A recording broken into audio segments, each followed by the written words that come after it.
மாற்றுத்திறனாளிகளுக்காக 500 square ஃபீட்ல இத்தனை வசதிகளோட இப்படி ஒரு ஜிம்மா?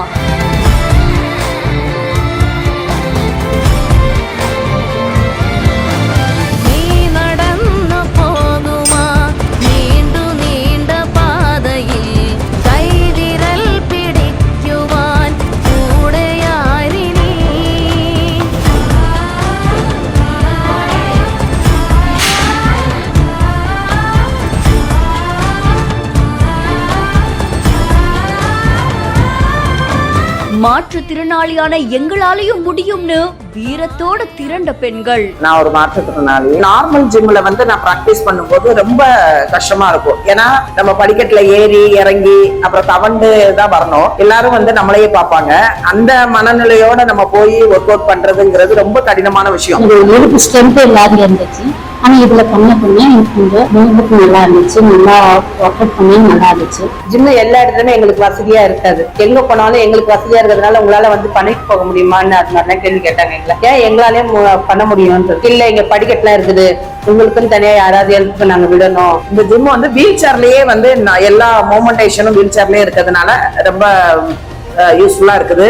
சென்னையிலே இப்படி ஒரு வித்தியாசமான உடற்பயிற்சி கூடத்தை பார்த்திருக்கவே மாட்டோம்.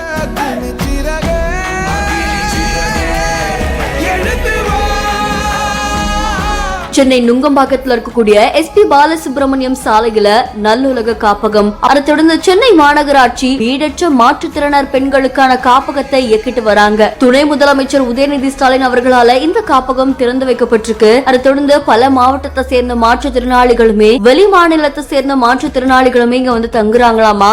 மாற்றுத்திறனாளிகளுக்கான பிரத்யேக உடற்பயிற்சி கூடத்தை தான் முதல் மாடியில் அமைச்சிருக்காங்க. அதை தொடர்ந்து கீழ்த்தளத்துல இருந்து மேல் தளத்துக்கு போறதுக்கு லிப்ட் வசதியுமே செஞ்சு கொடுத்திருக்காங்க. பாரா ஒலிம்பிக் போட்டியில பங்கேற்கக்கூடிய மாற்றுத்திறனாளி வீரர்களுமே இந்த காப்பகத்துல தங்கி இருக்கக்கூடிய சக மாற்றுத்திறனாளிகளுக்கும் உடற்பயிற்சி கூடத்துல உடற்பயிற்சி செஞ்சு காமிக்கிறாங்களா. அது மூலியமா நிறைய பேர் பயன் பெறாங்க அப்படின்ற மாதிரி தெரிவிக்கப்பட்டிருக்கு. வெளியில போய் கஷ்டப்பட்டு உடற்பயிற்சி செய்யறதை தாண்டி இந்த கூடத்திலே இப்படி ஒரு உடற்பயிற்சி கூடம் ஆரம்பிச்சது ரொம்ப நல்ல விஷயம் அப்படின்ற மாதிரி தெரிவிச்சிருக்காங்க. அதை தொடர்ந்து இந்த உடற்பயிற்சியில ஈடுபடுறதால புரோட்டீனுமே அதிகமா தேவைப்படுது. அதுக்கும் சத்தான நியூட்ரிஷன்ஸ் யாராவது ஸ்பான்சர் செஞ்சா எங்களுக்கு ரொம்ப உதவியா இருக்கும் அப்படின்ற மாதிரியும் பல மாற்றுத்திறனாளிகளுமே வேண்டுகோள் விடுத்திருக்காங்களா. இந்த காட்சிகள் சமூக வலைதளங்கள்ல வைரலா பரவிட்டு இப்படி ஒரு திட்டம் பத்தின உங்களுடைய கருத்துக்களை கமெண்ட்ல சொல்லுங்க. மேலும் அப்டேட்ஸ்க்கு பிஹாண்ட் ஃபாலோ பண்ணிக்கோங்க.